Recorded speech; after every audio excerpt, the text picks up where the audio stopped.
মসজিদের আদবসমূহের মধ্যে একটি আদব হচ্ছে যে মসজিদে গমনকালে, মসজিদে যখন আপনারা আসবেন, আসার সময় ধীর স্থিরভাবে আসতে হবে।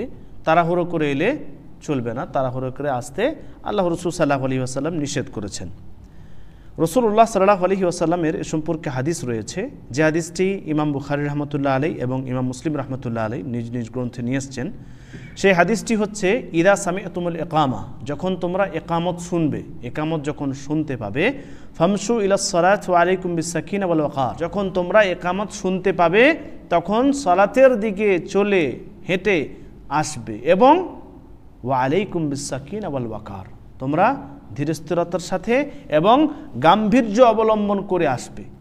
এখানে ইমাম নবী রহমতুল্লাহ আলাইহি তিনি যে দুটো শব্দ এসেছে হাদিসের মধ্যে, সাকিনা আল ওয়াকার, সাকিনা আর একটা হচ্ছে আল ওয়াকার, এর অর্থ উল্লেখ করতে গিয়ে বলেন যে আস-সাকিনা হচ্ছে আপনার সাধারণ যেটা পায়ে হাঁটার একটা স্বাভাবিক অবস্থা আছে। ধরুন মানুষ একটা সাধারণভাবে হাঁটছে, কীরকমভাবে হাঁটে, কিন্তু যখনই সে একটুকু স্পিড করে দেবে তখন তার পায়ের এবং হাতের হারকাতটা বেশি হয়ে যাবে, তাই না?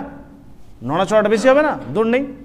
তো সাধারণভাবে এখানে আস-সাকিনা মানে হচ্ছে যে আপনি ধীরস্থিরতার সাথে আসবেন মসজিদে, এবং আপনার সাধারণ যেটা হাঁটা বা সাধারণ যেটা আপনার অঙ্গভঙ্গ, আপনার যেটা হাত পা নড়ার যেটা স্বাভাবিক অবস্থা, অর্থাৎ স্বাভাবিক অবস্থায় আপনি যেরকমভাবে হেঁটে আসেন সেভাবেই আপনি মসজিদে হেঁটে আসবেন।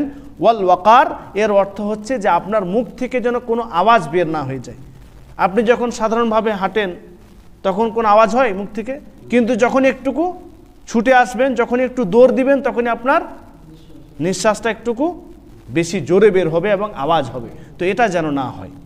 রাসূল সাল্লাল্লাহু আলাইহি ওয়াসাল্লাম তিনি বলছেন, ওয়ালা তুসরিউ, এবং তোমরা তাড়াতাড়ি করবে না, তাড়াহুড়ো করবে না মসজিদে আসার জন্য বা নামাজ ধরার জন্য।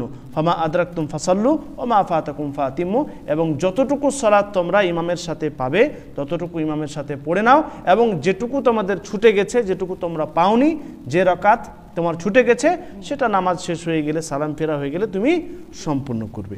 এ সম্পর্কে আরও একটি হাদিস রয়েছে। রাসূল সাল্লাল্লাহু আলাইহি ওয়াসাল্লাম তিনি বলেন, ইদা উকিমাতিস সালাতু ফালা তাকুমু হাত্তা তারাউনি, তোমরা ততক্ষণ পর্যন্ত দাঁড়াবে না যতক্ষণ পর্যন্ত ইকামত দেওয়ার পর আমাকে না দেখে নিচ্ছ।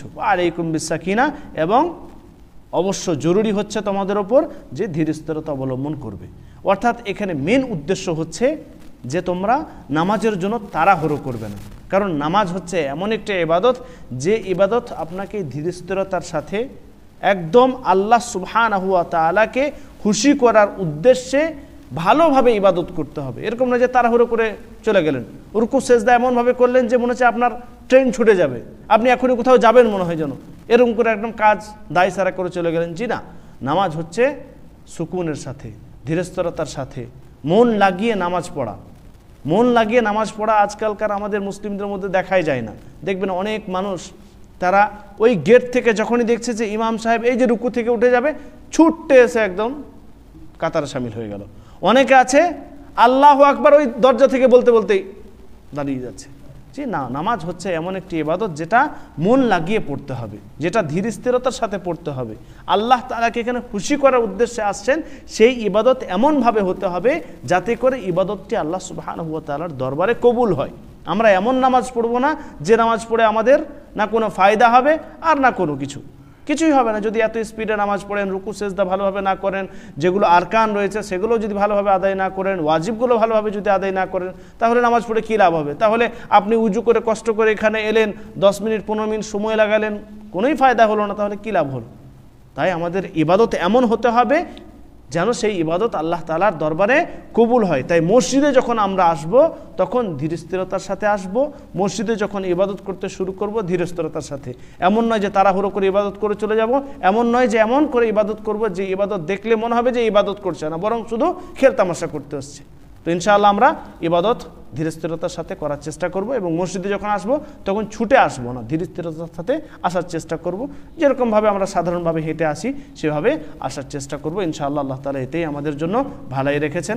আল্লাহ তাআলা আমাদের সকলকে তৌফিক দান করুন, আমিন।